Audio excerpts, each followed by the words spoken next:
Speaking of liberty, the National Broadcasting Company presents another in a special series of programs under the auspices of the Council for Democracy.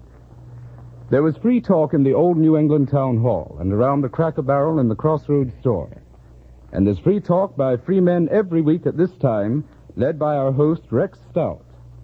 You may already know Rex Stout as the author of intriguing detective stories featuring the master criminologist Nero Wolfe. On this program, you will get to know him even better as an outspoken champion of our American democracy. Mr. Stout. Thank you, Reginald Stounborough. Good evening, friends of liberty. The ancient art of casting horoscopes, which was practiced many centuries before our Declaration of Independence, or even Magna Carta, has recently got another black eye. According to official Nazi announcements, Rudolf Hess, the weekend guest to end all weekend guests, habitually consulted astrologists and stargazers, but they couldn't even tell him he was going to break his ankle, let alone anything of real importance. It appears that the stars are still holding out on us. The only effective method and machinery for foretelling the future is still a careful study of the past, wide information, an active and shrewd intelligence, and a full and varied acquaintance with the vast intricacies of international politics. All these aids to prognostication by our good fortune are gathered together in the person of our guest this evening, Pierre Van Passen. Many of you already know Mr. Van Passen's autobiographical analysis of Europe during and after the First World War, Days of Our Years. All of you should read his newest book, just published, The Time Is Now.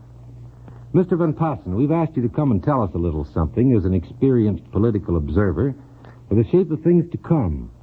But before you do that, let's glance at the shape of things behind us. I've heard people quote you on the sinister, unpatriotic motives of European munitions makers during the last war, and I know very well that, like all men of goodwill, you hate war.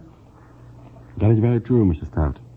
And still you seem to be convinced that we must face the risk of it today in order to save ourselves from something much worse.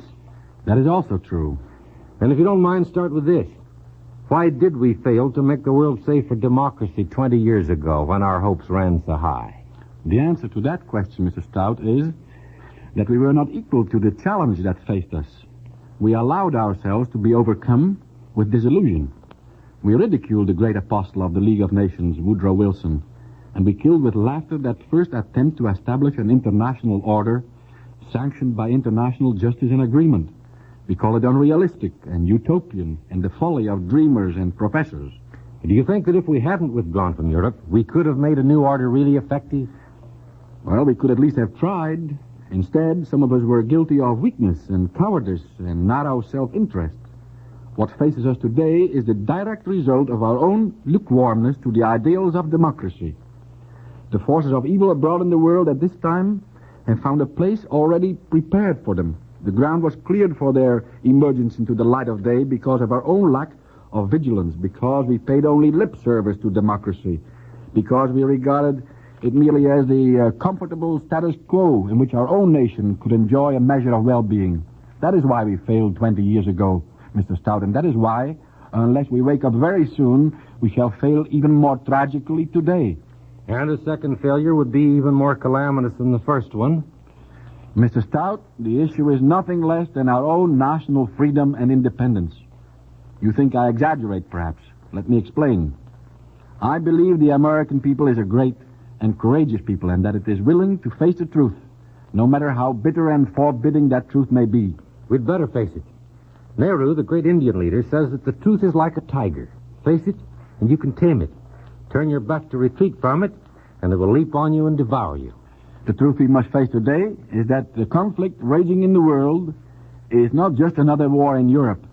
It is the preliminary to the last great battle of the West, the duel of hemispheres and continents, before the course of the world is established for the next 1,000 years. What the British are fighting, what threatens us today, also is the Nazi drive for world power. It is das Weltreich der Deutsche. Great Britain is the great bulwark, and the only bulwark in the enemy's path to our shores. You aren't speaking literally, are you, Mr. Van Passen, or do you really think that invasion of America is possible? I know what is being said, Mr. Stout. With a two-ocean navy, with our impregnable position between two great bodies of water, how can an enemy ever break through our American defenses? But I would remind you that armaments are useless if you are outmaneuvered before there is any actual fighting. Czechoslovakia was unquestionably, for her size, the best equipped and best prepared country of Europe. But what happened after Hitler had marched into Austria? The Maginot Line was one of the strongest defenses ever conceived by the mind of man, and it was never broken. But what happened when the German armies broke through at Sedan and turned its flank? You mean the defenses into which we've been pouring billions of dollars, and will protect us only if we don't allow ourselves to be outplayed strategically before an attack is actually launched? Exactly. What I find so difficult to explain to people is how much America can lose without firing a single shot. Hitler can be kept out of this continent only if his path to Dakar is blocked. You think that sounds too definite, too simple? Then consider. If Hitler is allowed to take the West African coastline, and he's on the way now, the defense of the whole Western Hemisphere becomes extremely difficult. He would then be poised for a leap across the ocean to the republics of South America, which are in no way able to withstand him. Once in South America, he would immediately develop strategical bases from which aerial, naval, diplomatic, and commercial attacks could be launched to the north. I tell you, Mr. Stout, Hitler's march around the oceans can be stopped only if serious obstacles can be placed in his path, either at Dakar or in Egypt or in Persia or in British India. That's a striking phrase, Mr. Van Passen, the march around the oceans. But Hitler isn't in a position to do anything like that now, is he? Won't he need several hundred more warships before he can march around the oceans? No, that is the crux in the heart of the whole situation. You have probably heard a good deal of speculation as to where the next blow will fall, have you not? At least a million words of it. The attackers aim the blows. That is why those who confine themselves to defense nearly always lose. They don't know where to go. They move blindly in a fog of uncertainty. Believe me, there's no uncertainty on the part of the Germans. Have you ever heard of the Geopolitical Institute of Munich, Mr. Stout? Yeah. They used to call it the Institute of Political Oceanography, didn't they? Yeah. You know more than most Americans, or English either, for that matter. The Geopolitical Institute, Mr. Stout, is the political and military planning academy of the German Reich. It has been in continuous existence for 45 years. 45 years? That goes back to the 19th century. It does? Do you remember the famous political cartoon in Punch 40 years ago called Dropping the Pilot? Sure, when the Kaiser decided to get along without Bismarck. It's been reprinted hundreds of times, and the Kaiser had the whole world guessing. The accepted story was that Bismarck disagreed with the Kaiser's view on labor legislation. Actually, Wilhelm had decided to adopt the views and the plans of the Geopolitical Institute, and Bismarck refused to agree with him. As I see it, Germany's policy of today dates from that moment. But you haven't told us yet how Hitler is going to march around the oceans without a dominant navy. A lot of people would say that was impossible. But the Institute has a plan with which Germany can completely nullify and defeat the British Navy without ever fighting a battle on the sea.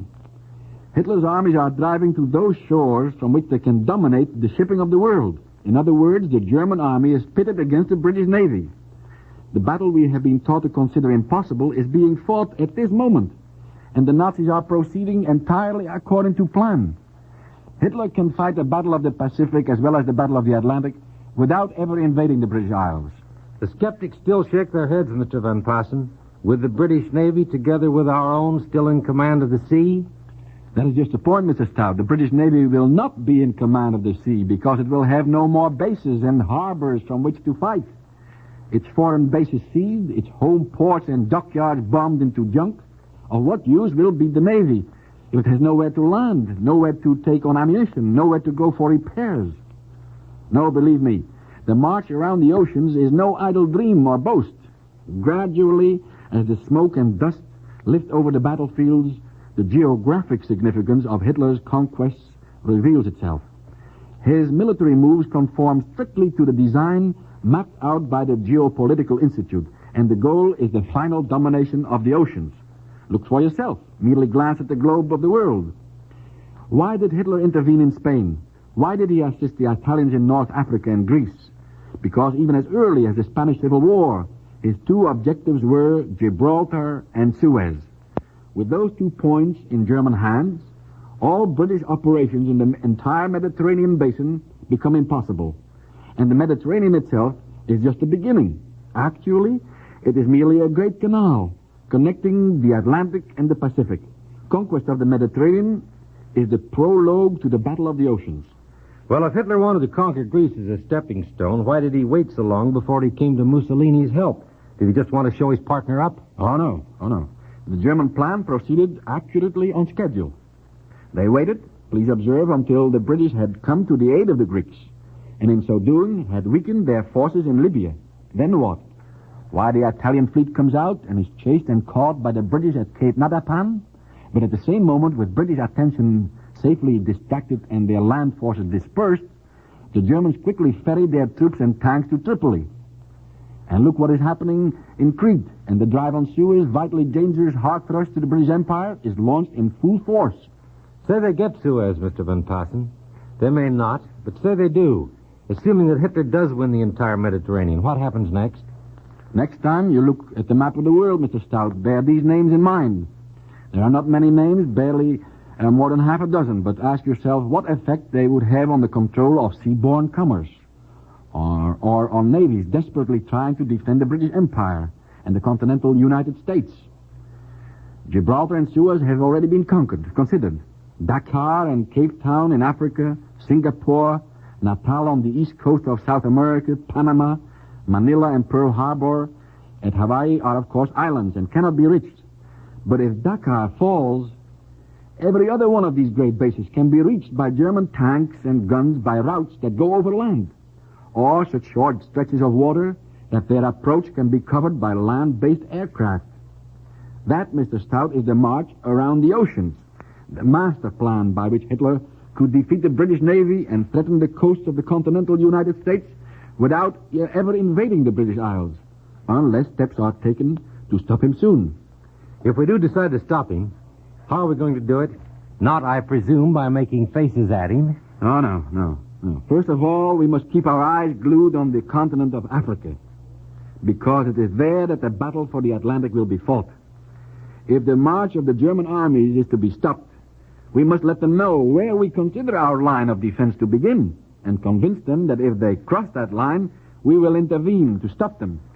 And proclaim our intention and our invincible resolution to the Turks and Czechs and Dutch and Norwegians and French, to all the millions who desperately need a new breath of hope, and if they get it, can help immeasurably. Yes, Mr. Stout, we must face the fact that grave and far-reaching events are bearing down upon us, and meet them with courage and imagination. Out of the torment and anguish of our era must come the eventual restoration of the dignity of man. We must somehow send this message over the heads of the fascist governments to the now silent and imprisoned and regimented peoples they have conquered, and to the people of Germany, too. The prisoners must be set free, and everywhere it is the banners of the peoples that must go forward. Thank you, Mr. Van Passen. That has the authentic ring of the battle cry of an idealist, and at the same time sounds like good, hard common sense.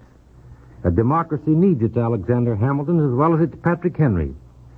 Ladies and gentlemen, our guest this afternoon is Pierre Van Passen. This is Rex Stout saying goodbye until next week.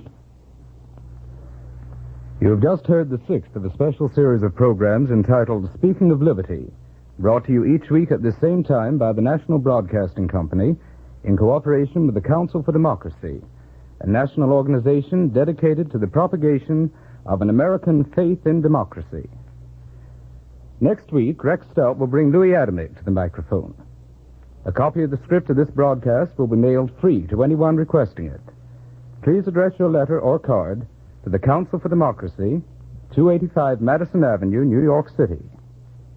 Speaking of Liberty has been presented as a public service by NBC and the independent radio stations associated with the Red Network of the National Broadcasting Company, RCA Building, Radio City, New York.